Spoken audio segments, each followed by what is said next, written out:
Jesus, groot beamal, sterke verlosser, magtige Heer en Heiland, Immanuel, God is met ons, reddende Heere, levende woord.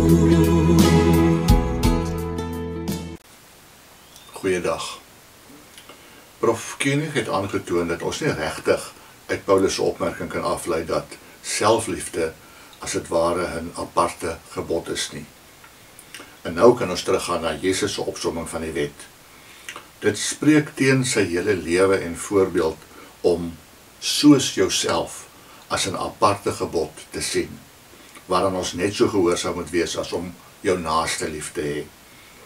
Dit is in elk geval totaal onnodig om mense te beveel om hulle self lief te hê. Die groot moeilikheid is dat ons onsself nie daarvan kan afkry nie. Dis ons heerlike tydverdryf. Dit is 'n kwade dag as dit geïnterpreteer word as 'n bevel van God. As dit iets is dit 'n verbod van God. God sukkel ons lewe lank om ons af te kry van ons liefde vir onsself. Calvin het gesê, ons het nie 'n gebod nodig om onsself lief te hê nie.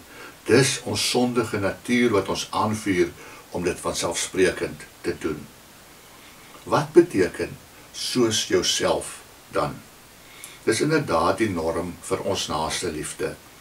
Soos ons onsself altyd in ons sondige selfsug liefhet en onsself altyd die uitgangspunt van ons lewe maak, net so moet ons nou ons naaste lief hê en as uitgangspunt van ons doen en late maak. Dis presies wat die goue reël ook sê. Dink mooi wat vir jou lekker sou wees, maar doen dit dan aan die ander en nie aan jouself nie. Maar waar kom die ernstige verdediging van 'n positiewe selfliefde dan vandaan? Dalk uit 'n misverstand. Die misverstand is die betekenis van liefde in die Bybel.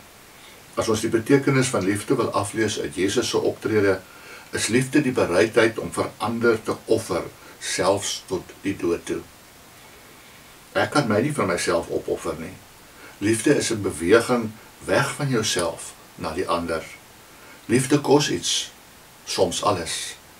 Dit maak selfliefde per definisie onmoontlik. Maar daar is tog wel 'n kernwaarheid in die verdediging van selfliefde. En dit is dat 'n mens 'n positiewe selfbeeld moet hê om in staat te wees om lief te hê. Iemand met min selfvertroue kan min gee, en liefde het alles met gee te doen. 'n Positiewe selfbeeld lei ook tot respek vir 'n mens se eie lewe, om verantwoordelik met jou lewe om te gaan. Maar dis nie liefde nie. Jesus se liefde was onherroepelik op ander gerig.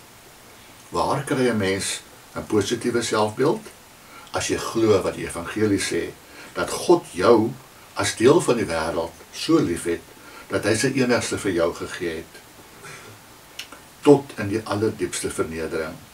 Dit beteken, jy het waarde vir God. Jy kan jou kop optel en uitbeweeg na mense in nood. Dit is liefde.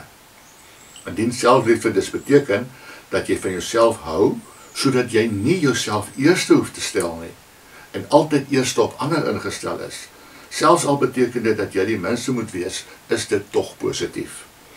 Maar as selfliefde sou beteken dat jy eerste aan jouself moet dink, en aan wat jy wil hê, het jy klaar aan ander 'n minder plek gegee, en is dit beslis nie die geeliefde waarvan Jesus gepraat het nie. Kom ons bid saam. Hemelse Vader, ja, ons het onsself baie lief. En dan dink ons dit is nodig om vir ons selfvertroue en 'n goeie selfbeeld te gee. Maar help vir ons om dit reg toe te pas. Dat ons van onsself sal hou en ook sal aanvaar dat U ons liefhet, sodat ons juis nie onsself altyd eerste hoef te stel en eers vir onsself hoef te sorg en die beste vir onsself hoef te hou nie, maar sal gee vir ander. In Jesus se naam. Amen.